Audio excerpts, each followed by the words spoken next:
Hello everyone, I'm hopping on here to talk about some dating app do's and don'ts, probably part one of many.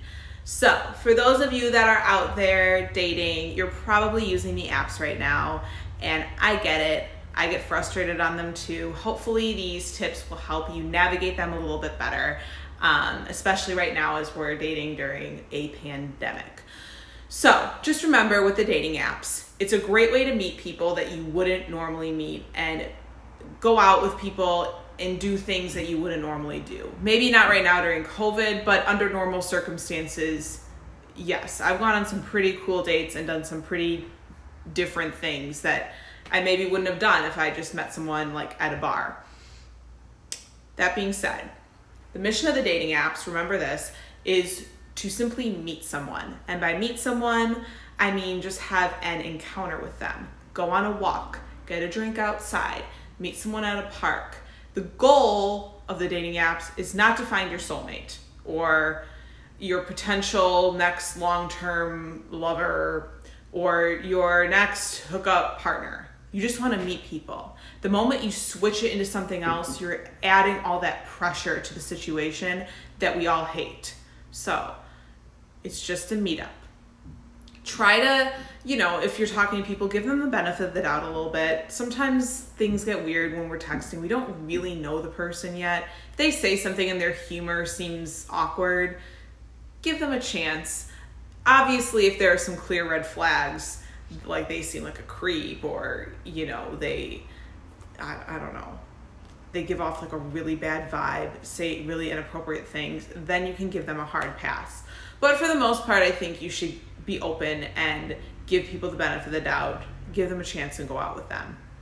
That being said, I have picked up on some red flags that are a little bit harder to catch, not blatantly obvious, but if you start to see these things with someone as you're talking to them, you can kind of weed them out and it'll save you some time and energy and mental sanity. So, number one, if you're talking to someone and they're a real smooth talker, but they don't want to tell you some very basic information about themselves, like their age or what they do for work, it's a little weird. I would say you could maybe keep talking to them, but if they can't give you a clear answer as to like how old they are, that's a little weird.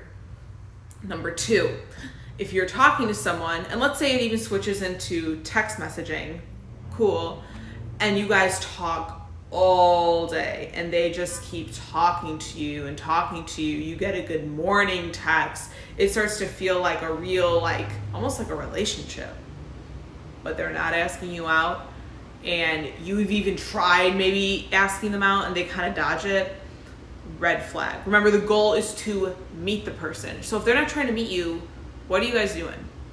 Okay. Number three, this is a big one that I've keep getting a lot. If they're asking super heavy questions or talking really future tense with you, I can't wait to meet your dad, he sounds so cool. Bro, you haven't even met me yet. What? Or how many kids do you think you'll want? Dude, you don't even know my favorite color. What? It's a red flag. It's weird. Don't think that it's not weird if you get asked some of these questions. If they don't know you yet, how can they even ask? Usually I have found when this has happened to me, if someone is asking some really out there questions, they're usually trying to appear as someone they're not, or want you to think they have a different motive for being in a relationship. It just doesn't feel comfortable. It's not really right. You could maybe try calling them out on it or just take it for what it is. My last big thing, if they're being weird about going out with you, and by weird I mean giving you weird times to meet, they are not very clear about making a plan. Let's say they can't give you a clear spot to meet at, but then they're like, why don't you just come to my house?